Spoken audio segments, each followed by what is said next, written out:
slave opened the first school for African Americans in Toombs County. Several generations later, his family members say they are working to preserve that land and his legacy. News 3's Khalil Maycock shares their story.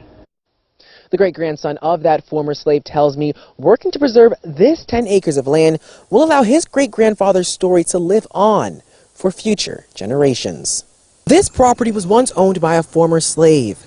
Charles and his wife, Polly Hicks, used this land to build Toombs County's first school for African Americans. It's also where Charles, who fought during the Civil War, and many other African Americans from the area are buried. Now, Hicks's great-grandson, Thomas Jones, and his wife say they're trying to save that important piece of history. They were planning for a future for children who weren't able to be educated anywhere else. And it's very important because they were such a pillar in our community.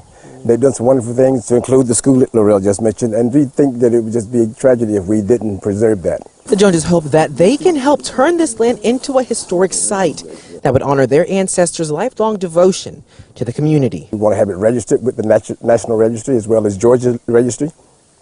We want to get the cemetery back up to par. We should make this more of a park-like setting, a community setting, because they served a lot of the community. But before the preservation process can fully begin, the property needs to be signed over.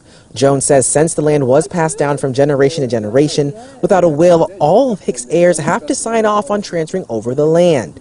They say there's a chance the property could fall out of their hands if they don't get all the signatures they need. But all it takes is one heir selling out their portion of the land to a developer, and then that's a very real possibility. God forbid that happen on this sacred ground.